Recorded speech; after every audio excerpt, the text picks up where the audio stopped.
Don't feel like you have to look at me if you don't want to. There's fidgets over there if you need them. There's a weighted blanket if you need that. If you need to have a break at any time, just stop talking. I don't mind. All right, so let's get started.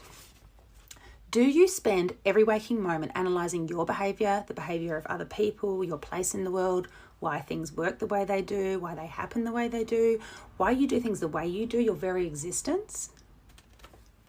Okay. All right, so do you look at people's eyes and faces because you've been conditioned to do that, even though it feels very, very uncomfortable? And while you're doing it, you're constantly thinking about if you're looking at them for too long, or if they're looking at you for too long, or if they've noticed that you're looking in between their eyes or at their teeth. You do, okay. On that same subject, if you come across somebody that you do not like or someone you've had an argument with, can you not bring yourself to look at them no matter what, and it's actually physically painful to look at them?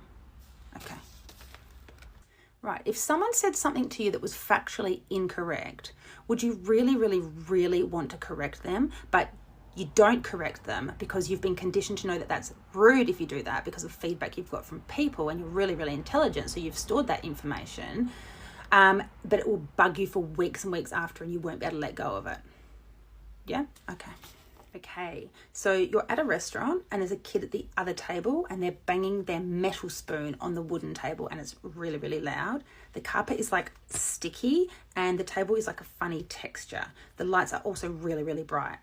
Do you want to like scream and block your ears and just leave? But because of societal expectations that have been forced upon you and you've learned that that's the wrong thing to do, you just sit there, but then it takes you like a week to recover from the sensory overload of that experience.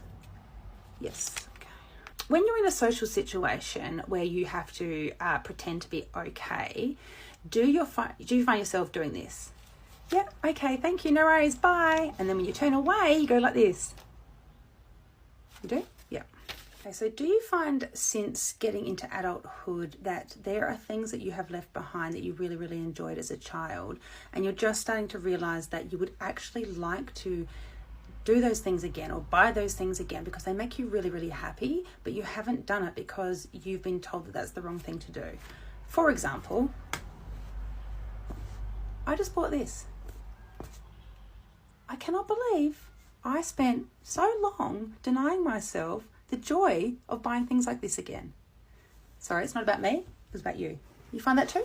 Okay, all right.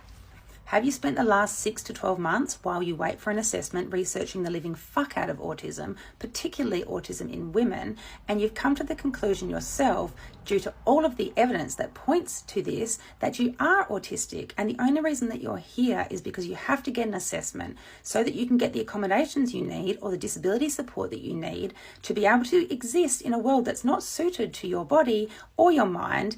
And yeah, you have? Okay, great. Okay, would you rather go to a library or a house party?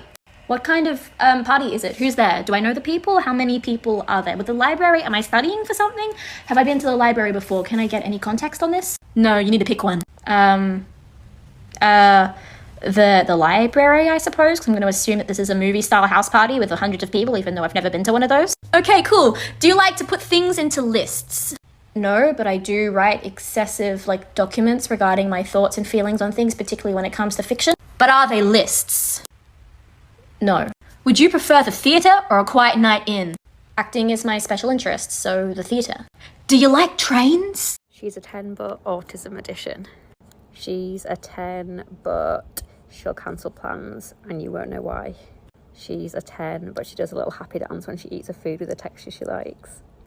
She's a 10, but you've got to share the bed with her comfort toy and blanket as well. She's a 10, but when you roll over in the night, she's wearing an eye mask and earplugs because she can't sleep unless it's completely dark and silent. This is fun, I'm just thinking of them on the spot. She's a 10, but you can't say anything unless you mean it, because if you say that you're going to take her to a nice restaurant, she will not let you live it down until it's happened. She is a 10, but she'll need you to just stroke her head or sit next to her in silence. She's a 10, but she will start mimicking the words and accent of whoever she spends too much time with. She's a 10, but God forbid you try and talk at the same time as the TV is on and the washing machine's on. She's a 10, but you're doing the washing up because she can't deal with the texture. Found a spider in the house. You freaked and you jumped up onto the couch.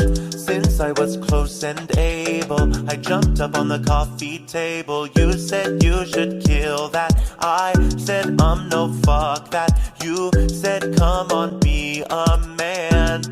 What? You're a total anti-sexist, a patriarchy fighter, but your whole worldview collapses the moment there's a spider. Cool, I get it, this is the real you. It's a pleasure, nice to meet you. Shit like this brings the movement down. Everyone's a feminist until there is a spider around. 아, 지민아, 거기 발 담궈봐. 에? 발 담궈봐. 에? 발 담궈봐. 에? 에? 에?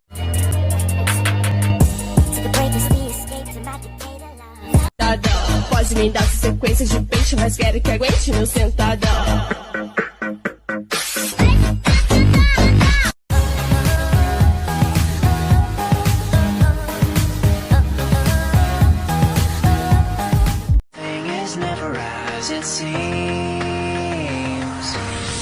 Cause I get 1,000 hugs from 10,000 lightning bugs as they tried to teach me how to dance.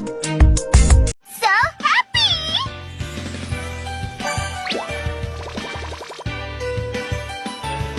I'm so sad! I'm so good at masking. No one would ever realize I was autistic if I didn't say anything.